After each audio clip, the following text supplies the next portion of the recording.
قائد اعظم کا 146واں یوم پیدائش مزار قائد پر گارڈز کی تبدیلی کی پروقار تقریب۔ کراچی میں بابائے قوم کے مزار پر تعینات گارڈز کی تبدیلی کی پروقار تقریب منعقد ہوئی۔ تقریب میں پاکستان ملٹری اکیڈمی کاکول کے کیڈٹس نے مزار قائد کی سیکیورٹی کی ذمہ داریاں سنبھالیں۔ تقریب کے مہمان خصوصی میجر جنرل عمر نسیم تھے، جنہوں نے گارڈز کا معائنہ کیا۔ اعزازی گارڈز نے مہمان خصوصی میجر جنرل عمر نسیم کو جنرل سلامی پیش کی اور مہمانوں کی کتاب پر تاثرات بھی درج کیے۔ تقریب میں پاک فضائیہ کے کیڈٹس گارڈز کے فرائض پاکستان آرمی کے کیڈٹس کے حوالے کیے گئے۔ گورنر سندھ، وزیر اعلیٰ اور کمشنر کراچی مزار قائد پر حاضری دیں گے، جبکہ تینوں افواج کے نمائندے ڈی جی رینجرز بھی مزار قائد پر حاضری دیں گے۔ خیال رہے کہ قائد کے مزار پر گارڈ کی تبدیلی کی تقریب سال میں 3 بار 14 اگست، 6 ستمبر اور 25 دسمبر کو منعقد ہوتی ہے۔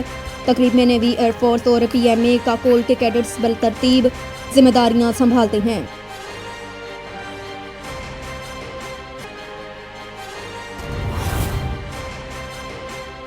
بلوچستان میں درجہ حرارت نقطہ انچ سے گر گیا، شدید سردی کے بعد الرٹ جاری۔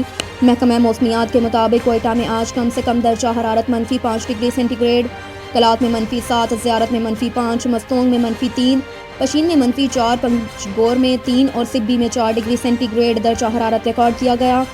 محکمہ موسمیات کی جانب سے بتایا گیا کہ بلوچستان اکثر اضلاع میں موسم سرد اور جزوی ابر آلود رہنے کا امکان ہے۔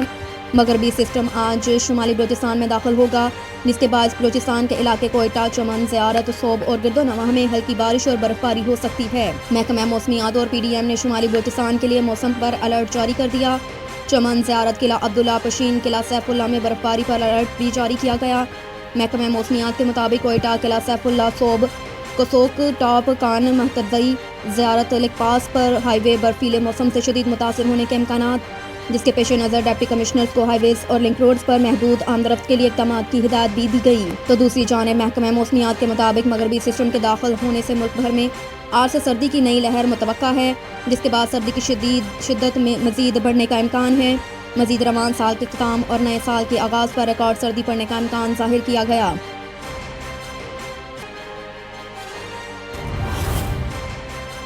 مسیحی برادری آج کرسمس کا تہوار مذہبی جوش و خروش سے منا رہی ہے۔ دنیا بھر کی طرح پاکستان میں بھی مسیحی برادری آج 25 دسمبر اتوار کو کرسمس کا تہوار انتہائی جوش و خروش، مذہبی طقس و احتشام اور روایتی جذبے کے ساتھ منا رہی ہے۔ کرسمس ٹریز کی تیاریوں کے ساتھ ساتھ تمام چرچز کو انتہائی خوبصورتی سے سجا دیا گیا۔ کرسمس کی مناسبت سے گرجا گھروں میں خصوصی عبادات اور دعائیہ تقریب کا انعقاد بھی کیا جائے گا، جہاں مسیحی برادری کے افراد اپنی مذہبی تقریبات کی ادائیگی اور عبادت کریں گے۔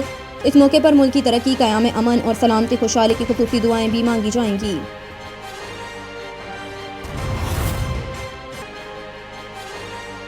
آئی ایس آئی کو کرپشن اور منی لانڈرنگ کے خلاف استعمال کریں تو ہم اچھی گورننس دے سکتے ہیں۔ ایک انٹرویو میں چیئرمین تحریک انصاف نے ملک کو بحران سے نکالنے کے لیے نئی تجاویز دیتے ہوئے کہا کہ عدلیہ اپنا کام کرے اور فوج کی منظم فورس کو مافیاز کے خلاف استعمال کیا جائے۔ پاکستان کو دلدل سے نکالنے کے لیے اس کے سوا کوئی اور طریقہ نہیں۔ عمران خان کا کہنا تھا کہ اگر کوئی ایس آئی کو high level corruption, money laundering, قبضہ گروپس اور اسمگلنگ کے خلاف استعمال کیا جائے تو ہم ایک اچھی گورننس دے سکتے ہیں۔ ان کا کہنا تھا کہ فوج تگڑا ادارہ ہے، اس کی ضرورت تو پڑنی ہے، اگر ملک میں انصاف قائم نہیں ہوا تو ملک ختم ہو جائے گا۔ مزید کہا کہ کیا وہ ناانصافی کو اس لیے قبول کر لیں کہ اسٹیبلشمنٹ ناراض ہو جائے گی؟ پی ڈی ایم یا اسٹیبلشمنٹ سے بات کرنی ہو تو صدر مملکت ہی کرتے ہیں، میرا کسی سے رابطہ نہیں۔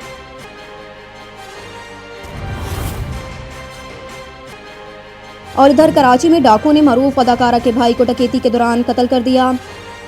کراچی شہر قائد کے علاقے جمشید کوارٹر میں گرو مندر کے قریب پاکستان کی معروف اداکارہ سلومی عزیز کے بھائی کو قتل کر دیا گیا۔ میڈیا رپورٹس کے مطابق اداکارہ سلومی کا کہنا ہے کہ بھائی کو واردات کے دوران ڈاکو نے قتل کیا، جبکہ پولیس نے دعویٰ کیا کہ واردات سیکنڈوں میں ہوئی۔ تنازع ذاتی دشمنی کا شاخسانہ لگتی ہے۔ اداکارہ سلومی کی جانب سے میڈیا پر بیان سامنے آیا کہ ان کے بھائی عبدالوحید ہربل جڑی بوٹیوں کا کام کرتے تھے، انہیں ملزمان نے دکان میں گھس کر مذمت پر قتل کیا۔ ان کی یا بھائی کی کسی سے کوئی دشمنی نہیں۔ دوسری جانب اداکارہ نے بھائی کے سوئم کے بعد بھرپور قانونی کارروائی کرنے کا بھی اعلان کیا۔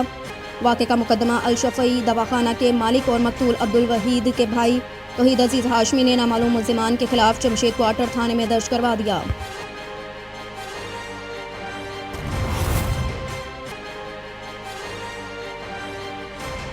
ڈیفالٹ کا خطرہ، حکومت پھر بھی ترقیاتی اخراجات بڑھانے پر مصر۔ جہاں ایک طرف پاکستان کا دیوالیہ ہو جانے کے خطرات سر پر منڈلا رہے ہیں تو دوسری طرف معجزہ عام انتخابات کے تناظر میں کھلے اخراجات کے لیے وزارت منصوبہ بندی نے وزیر اعظم آفس سے رابطہ کر کے 727 ارب روپے مالیت کے سالانہ پبلک سیکٹر ڈیولپمنٹ پروگرام میں اضافے کی درخواست کی۔ دستاویزات کے مطابق رواں مالی سال کے دوران کیے گئے 119 ارب روپے کے ترقیاتی اخراجات میں سیاسی نوعیت کے منصوبوں کو زیادہ حصہ دیا گیا۔ وزارت منصوبہ بندی کی جانب سے وزیر اعظم آفس کو بھیجی جانے والی سمری میں درخواست کی گئی کہ فنانس یونین کو رواں مالی سال کے دوران 727 ارب روپے مالیت کے پی ایس ٹی پی میں کوئی کٹوتی نہ کرنے اور اس کی رقم میں معقول اضافہ کرنے کی ہدایت کی جائے۔ گزشتہ ماہ وزارت خزانہ نے آئی ایم ایف کو بتایا تھا کہ قومی اسمبلی کی جانب سے رواں مالی سال کے لیے منظور کردہ 727 ارب روپے کے پی ایس ٹی پی کے بجٹ میں 258 ارب کی کمی کر دی جائے گی، جس کے بعد اس کی مالیت 469 ارب روپے رہ جائے گی۔ ذرائع کے مطابق وزارت منصوبہ بندی اب پی ایس ٹی پی کی 727 ارب روپے کی مجموعی مالیت میں کم سے کم 87 ارب روپے کا اضافہ کروانا چاہتی ہے۔ یہ وہ رقم ہے جو پارلیمنٹریز کو ان کی ترقیاتی اسکیموں کے لیے دی گئی ہے۔ وزارت منصوبہ بندی کی یہ سفارش ملک کے موجودہ مالی حالات کے علاوہ عالمی مالیاتی اداروں کے مطالبات کے ساتھ اپنی مطابقت نہیں رکھتی، جو حکومت پر مسلسل زور دے رہے ہیں کہ ترقیاتی بجٹ میں کٹوتی کی جائے تاکہ دیگر ضروری اخراجات کے لیے رقوم کی دستیابی ممکن ہو سکے۔